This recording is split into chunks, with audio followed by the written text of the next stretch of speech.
현대자동차가 9조 원이라는 막대한 자본을 들고 찾아간 곳은 울산도 서울도 아니었습니다. 사람보다 갈매기가 더 많은 서해안 간척지 새만금이었습니다. 가장 놀라운 건 이 엄청난 돈으로 자신들의 주력 상품인 자동차를 단 한 대도 생산할 계획이 없다는 사실입니다. 왜 세계 최고 수준의 제조기업이 완성차 생산 라인 하나 없는 텅 빈 부지에 천문학적인 자본을 쏟아붓는 걸까요? 서울시 면적의 3분의 2에 달하는 광활한 땅 위에 5조 8천억 원 규모의 AI 데이터 센터가 들어서고 4천억의 휴머노이드 로봇 공장, 그리고 2조 7천억 원 규모의 수소 기반 자급자족 에너지 플랜트가 결합된 거대 인프라 구축이 시작되었습니다. 이 전례 없는 프로젝트의 핵심 뼈대와 진짜 목적에 대해서 지금부터 함께 파헤쳐 보도록 하겠습니다. 현대자동차가 9조 원이라는 막대한 자본을 새만금에 투입한다고 공식 발표했을 때 주식시장과 산업계의 초기 반응은 단순했습니다. 9조 원이면 서울시 1년 전체 예산의 약 6분의 1에 맞먹으며 웬만한 중견기업 수십 개를 통째로 인수할 수 있는 천문학적인 규모에 달합니다. 전문가들은 이 전례 없는 자본 규모와 현대차 그룹의 과거 투자 패턴을 근거로 북미와 유럽 시장을 겨냥한 전기차 수출 전진기지나 차세대 배터리를 양산하는 거대 공장이 들어설 것이라 확신했죠. 하지만 구체적인 마스터 플랜이 공개되자 보편적 상식은 철저히 깨지고 맙니다. 화려한 자동차 조립용 컨베이어 벨트나 쉴 새 없이 차체를 용접하는 산업용 로봇 팔 위로 굵은 X 표시가 그어졌습니다. 이 광활한 부지에는 완성차 생산 라인이 단 한 평도 포함되지 않았기 때문입니다. 대신 텅 빈 공간을 채운 것은 내연기관 제조업과 전혀 다른 첨단 인프라 세 가지였습니다. 뚜껑을 열어본 9조 원 투자의 진짜 정체는 뇌와 몸 그리고 생존을 위한 피를 동시에 창조하는 단일 시스템이었습니다. 첫 번째는 전체 투자금의 절반을 훌쩍 넘는 5조 8천억 원 규모의 초대형 인공지능 데이터 센터입니다. 이곳에는 엔비디아의 최신 칩, 블랙웰 5만 장이 배열되어 전 세계를 주행하는 차량들이 수집하는 방대한 실전 데이터를 실시간으로 집적해 스스로 진화하는 인공지능 모델을 구동하는 전산 인프라가 지어집니다. 두 번째는 4천억 원이 집중 배정된 휴머노이드 로봇 전용 양산 클러스터입니다. 보스턴 다이내믹스의 기술력을 바탕으로 인간형 로봇 아틀라스를 양산하는 전용 제조 체계가 세워지게 되죠. 마지막 세 번째는 2조 7천억 원 규모의 수소 에너지 인프라와 이를 실증할 AI 수소 시티입니다. 이 치밀하고 파격적인 자본 배분은 자동차 회사가 더 이상 바퀴 달린 이동수단만을 조립해서 판매하는 전통적 제조 기업에 머물지 않겠다는 단호한 선언과 같습니다. 독자적인 AI 연산 인프라를 최우선으로 구축하며 그 연산 결과를 현실 세계에서 수행할 로봇을 대규모 양산 체제로 생산해낸다는 것이죠. 그리고 이 모든 첨단 인프라를 24시간 내내 멈춤 없이 가동할 자체적인 청정 에너지원까지 하나의 완전한 생태계 안에서 자급자족하는 독립구조를 설계한 것입니다. 기존의 익숙하고 안전한 완성차 생산 방식을 과감히 버리고 스스로 생각하고 움직이는 첨단 산업 생태계의 뼈대를 본격적으로 세우기 시작했습니다. 그렇다면 여기서 필연적인 의문이 하나 생깁니다. 왜 이 압도적인 규모의 첨단 인프라를 담아낼 물리적 토대로 도로와 전력망 같은 기존 인프라가 촘촘하게 잘 갖춰진 수도권이나 충청권의 핵심 산업단지가 아닌 수십 년간 인적이 드문 서해안 간척지를 선택해야만 했을까요? AI, 수소, 로봇이 맞물린 자급자족 시스템을 완벽하게 구축하기 위해서는 기존의 물리적 제약이 전혀 얽혀있지 않은 완전한 백지 상태의 도화지가 필요했습니다. 그 해답을 찾기 위한 첫 단서는 반세기 전 서산 앞바다를 폐유조선으로 막아낸 정주영 회장의 간척 정신과 그 기술적 뿌리 위에 세워진 새만금이라는 이 땅의 역사에서 서서히 그 실체를 드러냅니다. 1979년 고 정주영 현대그룹 명예회장은 충남 서산 앞바다에서 누구도 시도하지 않았던 대규모 간척공사에 뛰어들었습니다. 거센 조류에 바위가 쓸려나가자 22만 톤짜리 폐유조선을 바다에 가라앉혀 물길을 끊는 기상천외한 공법으로 세계를 놀라게 했죠.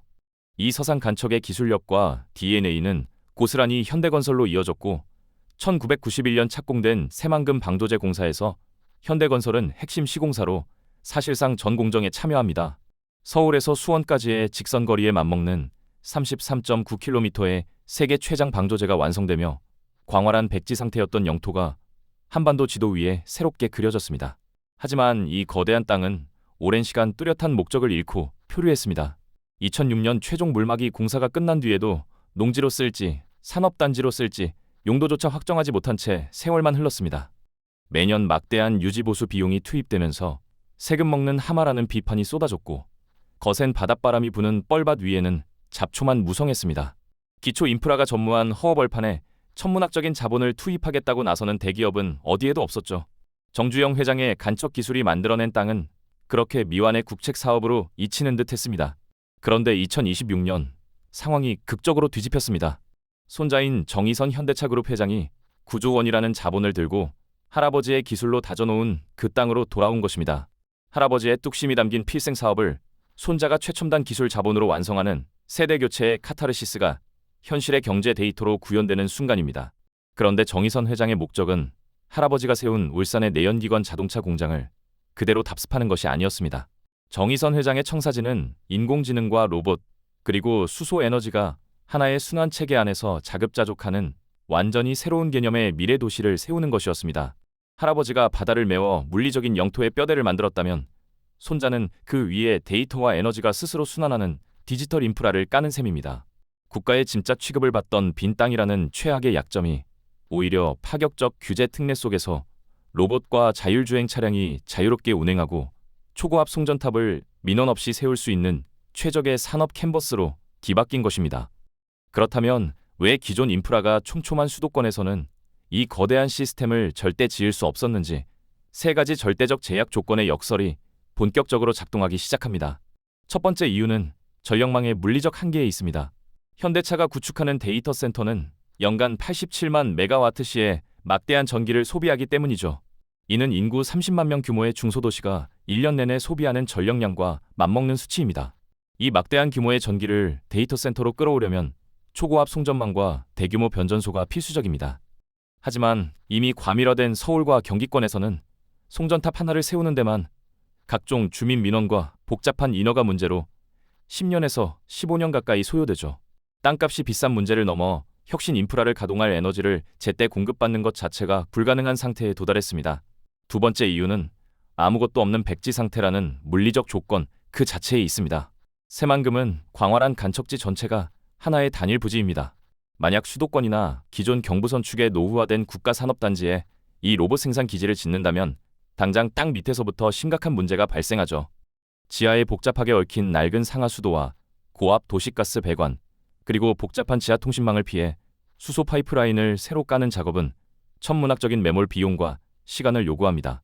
반면 이곳은 기존 시설물을 철거하거나 복잡하게 우회할 필요가 전혀 없는 완벽한 빈 땅입니다.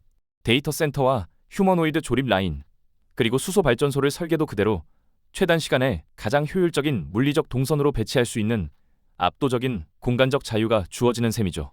세 번째는 제도적 장벽을 무력화하는 국가 주도의 대규모 규제 샌드박스라는 점입니다. 정의선 회장의 청사진은 단순히 통제된 공장 안에서 기계를 조립하는 수준에 머물지 않습니다. 공장 문을 나선 휴머노이드 로봇과 무인 자율주행 차량이 실제 도시거리를 24시간 활보하며 방대한 실전 데이터를 쉴 새 없이 수집해야만 시스템이 완성되죠. 그러나 서울 한복판에서는 엄격한 개인정보보호법과 도로교통법 등 수많은 복잡한 규제가 카메라와 센서의 작동을 가로막습니다. 새만금은 이러한 기존 법적 제약에서 벗어나 첨단 기술을 마음껏 테스트할 수 있는 국가 차원의 대규모 규제 특례 지역으로 추진되고 있습니다. 도심이라면 10년을 기다려야 할 인허가 장벽이 규제 특례로 허물어지면서 로봇과 인공지능이 실제 거리에서 실전 데이터를 쏟아내는 도시 단위의 실증 공간이 통째로 열린 것입니다. 수도권의 물리적이고 제도적인 한계를 완벽히 벗어난 이 백지 위의 영토는 이제 외부의 개입 없이 스스로 운영될 모든 준비를 마쳤습니다. 그 본격적인 운영의 핵심 동력은 데이터 센터의 완벽한 독립과 그것을 지치지 않고 움직이게 만드는 자급자족 에너지망입니다. 현대차는 왜 천문학적인 자금을 들여 독자적인 데이터 센터를 짓는 것일까요? 핵심은 아마존 웹 서비스나 마이크로소프트 같은 거대 외부 클라우드 기업으로부터의 완벽한 독립입니다. 현재 전 세계 수백만 대의 스마트 차량이 매일 쏟아내는 주행 데이터는 외부 서버를 거쳐 처리됩니다. 하지만 자율주행과 휴머노이드가 지배하는 시대에는 데이터 자체가 기업의 생존을 결정짓는 핵심 자산이 되죠. 외부 클라우드 서버에 막대한 비용을 지불하며 핵심 데이터를 맡기는 구조로는 다가올 기술 패권 경쟁에서 결코 주도권을 쥘 수 없습니다. 그래서 새만금 한가운데에 최첨단 인공지능 연산장치 5만 장을 배치한 자신들만의 독자 연산 인프라를 직접 세우는 결단을 내렸습니다. 외부의 간섭 없이 방대한 데이터를 독점하고 거대 언어 모델을 스스로 학습시키는 독자적인 전산 인프라가 가동을 준비합니다. 이 초대형 데이터 센터를 24시간 쉬지 않고 가동하려면 수십만 가구의 냉난방과 조명을 동시에 감당할 막대한 전기가 필요합니다. 여기서 두 번째 핵심 축인 자급자족 에너지망이 맞물려 돌아가죠. 새만금의 넓은 부지를 활용해 1기가와트급 초대형 태양광 단지를 조성합니다. 그리고 여기서 생산된 청정 전력으로 물을 분해해 탄소 배출이 전혀 없는 그린 수소를 대량으로 생산해냅니다. 자체 생산한 태양광 전력과 수소 에너지를 통해 데이터 센터를 쉬지 않고 가동할 에너지를 스스로 공급하는 닫힌 구조를 완성하는 것입니다. 자체 생산한 청정 에너지로 핵심 인프라를 가동하기 때문에 외부 송전망에 대한 의존도를 획기적으로 낮출 수 있습니다. 하지만 이 지점에서 날카로운 반론이 제기될 수 있습니다. 물을 분해해서 수소를 만드는 과정은 막대한 전력 비용이 소모되는데 과연 경제 타산이 맞느냐는 합리적인 의문이죠. 이 오랜 수소 경제성 논란을 단번에 잠재울 결정적 열쇠는 서남 해안의 지리적 특성과 국가 전력망의 구조적 한계에 숨어 있습니다. 향후 이 지역 앞바다에는 20기가와트급 초대형 해상풍력단지가 순차적으로 들어설 예정입니다. 문제는 전력 수요가 적은 심야 시간대에 바람이 강하게 불면 전기가 남아돌아 발전기 작동을 강제로 멈춰야 한다는 사실입니다. 현대차는 바로 이 버려지는 심야의 잉여 전기를 헐값에 끌어와 수소를 생산하는 수전의 설비를 집중적으로 돌립니다. 가장 큰 비용을 차지하는 전력 단가가 극적으로 낮아지면서 마침내 수소 에너지의 수익성 분기점을 돌파하는 물리적 팩트가 완성되는 것입니다. 자신들만의 독자적인 전산 인프라를 구축하고 그것을 지속적으로 가동할 자체 에너지원까지 확보했습니다. 이제 이 고도화된 지능과 자체 생산 에너지를 부여받아 현실 세계에서 움직일 몸통이 조립 라인 위로 올라올 차례입니다. 그 주인공이 보스턴 다이내믹스의 최신형 전동식 아틀라스입니다. 과거 유압식 기계에서 탈피해 정밀한 전기 모터로 구동되는 이 로봇을 연간 3만 대 규모로 양산하기 위해 현대차는 4천억 원을 투입해 새만금 부지에 휴머노이드 전용 제조 클러스터를 구축합니다.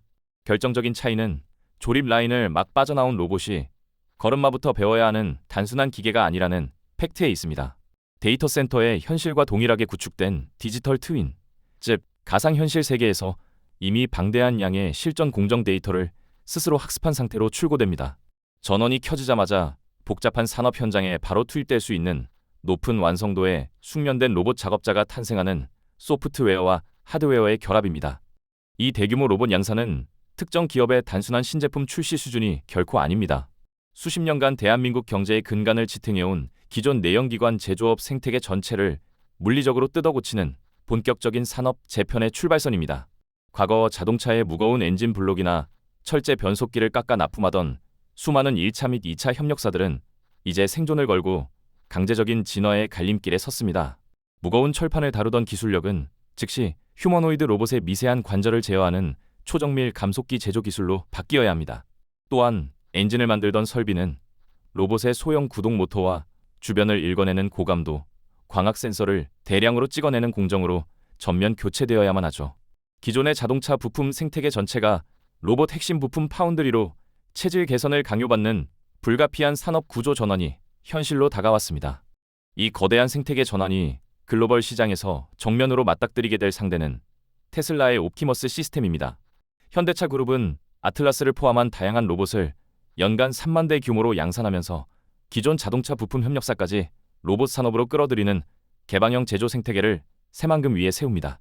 이는 궁극적으로 자동차를 소유하듯 개인마다 로봇을 소유하는 1인 1로봇의 마이 로봇 시대를 주도하기 위한 대규모 물량 공세이자 기술 패권의 핵심 승부수입니다. 미국의 인공지능 설계 기술과 대한민국의 대량 양산 능력이 결합되었습니다. 이제 철저한 계산 끝에 연간 3만 대 규모의 첨단 휴머노이드 로봇이 매년 공장 정문을 나설 물리적 준비를 완벽하게 마쳤습니다. 그런데 이렇게 양산된 대규모 로봇과 무인 자율주행 차량들이 스스로 진화하기 위한 실전 데이터를 끊임없이 쌓으려면 통제된 공장이 아닌 실제 인간의 삶이 얽힌 진짜 물리적 공간이 필요해집니다. 완벽하게 설계된 공장 내부의 실험실을 넘어 도시 전체를 통째로 엮어낸 현실 세계의 테스트베드가 마침내 그 압도적인 모습을 드러냅니다. 그 무대가 바로 새만금 수변도시입니다. 현대차는 이 도시 전체를 통째로 묶어 도시 단위의 리빙랩, 즉 살아있는 실전 실험실로 설계했습니다. 바로 이 지점에서 글로벌 패권 경쟁을 벌이는 기업 간의 구조적인 전략 차이가 명확하게 드러납니다.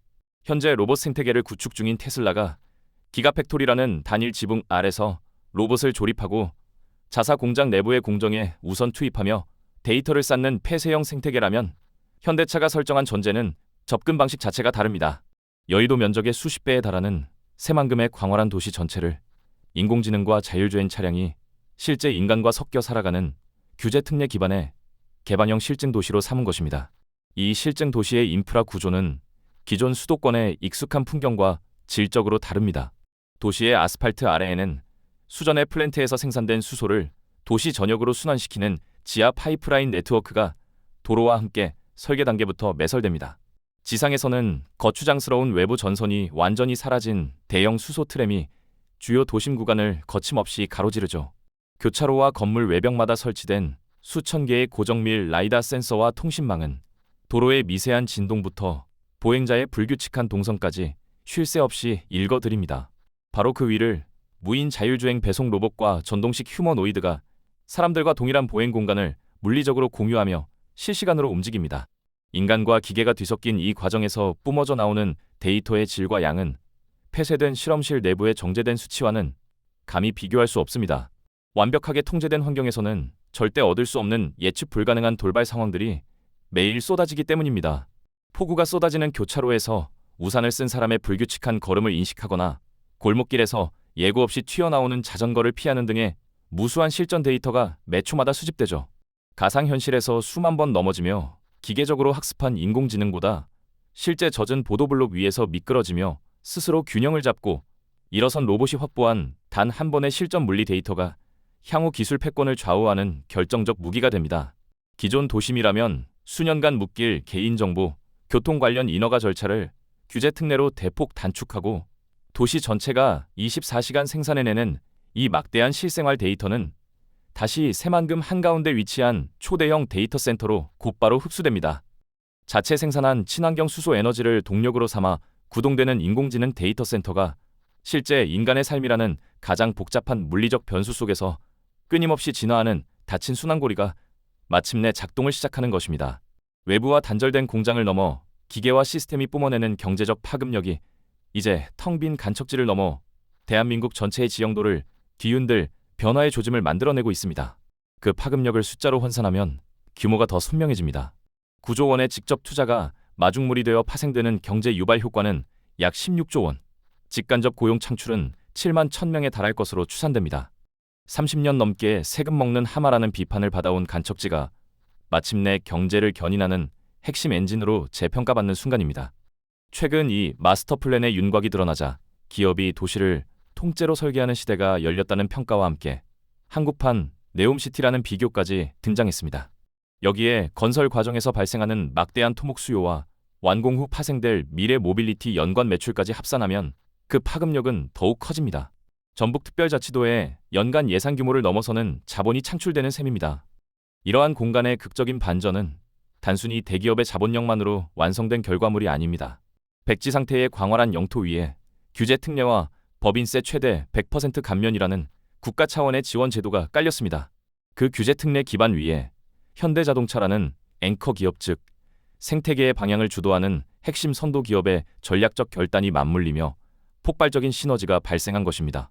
단순한 조립 공장을 지방으로 이전시키던 과거의 하향식 분산 정책과는 본질적으로 궤를 달리합니다.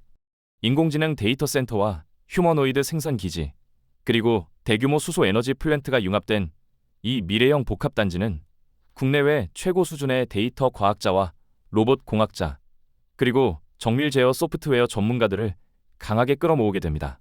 지역의 산업 지형을 바꾸는 것은 일회성 자금이 아니라 최고급 두뇌가 정주하는 혁신 생태계의 조성이라는 경제적 원리가 증명된 셈입니다. 이는 수도권 집중이라는 고질적 문제에 균열을 낼 수 있는 구조적 변화의 시작을 의미합니다. 그동안 수많은 청년과 고급 두뇌들은 양질의 일자리를 찾아 좁고 과밀화된 서울과 수도권 안으로만 병목 현상처럼 한 곳으로만 몰려들었습니다.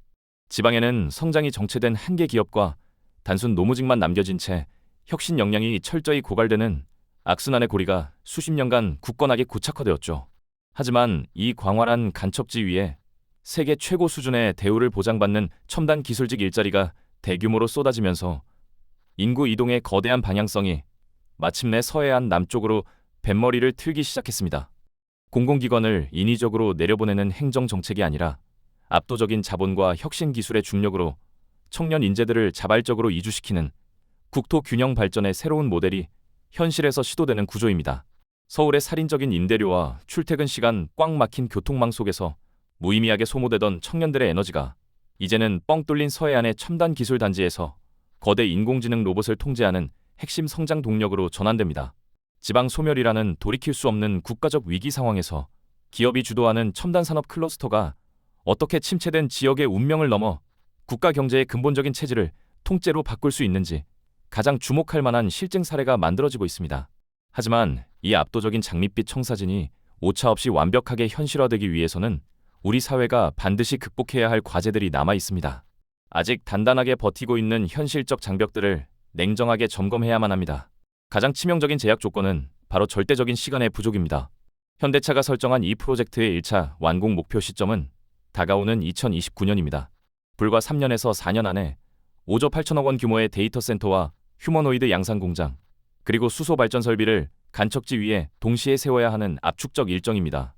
특히 수십 년간 바닷물이 드나들던 뻘밭이었던 연약 지반을 수만 톤의 육중한 하중을 견뎌내는 첨단 공장의 토대로 단단하게 다지는 물리적 토목 공정은 예상치 못한 기후 변수와 심각한 시간 지연을 언제든 유발할 수 있습니다.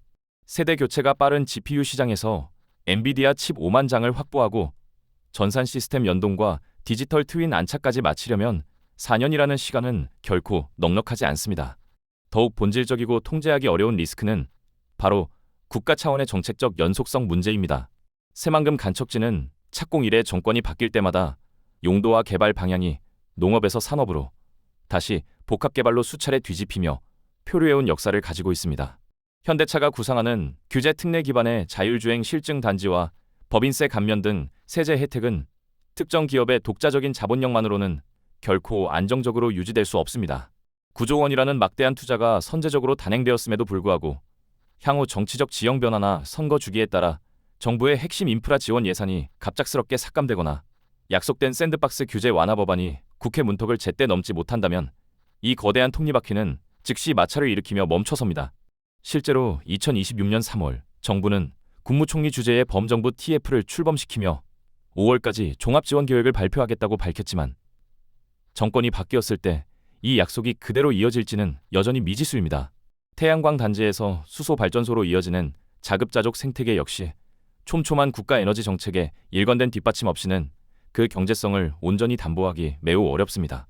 정부의 일관된 정책적 지원이 끊기는 순간 천문학적인 자본이 투입된 인프라라도 가동이 멈출 수 있는 구조적 취약성을 안고 있습니다. 결국 이 전례 없는 프로젝트의 최종적인 성공 여부는 민간 기업의 혁신적인 돌파 속도를 국가 시스템이 얼마나 훼손 없이 견고하게 지원할 수 있느냐에 달렸습니다.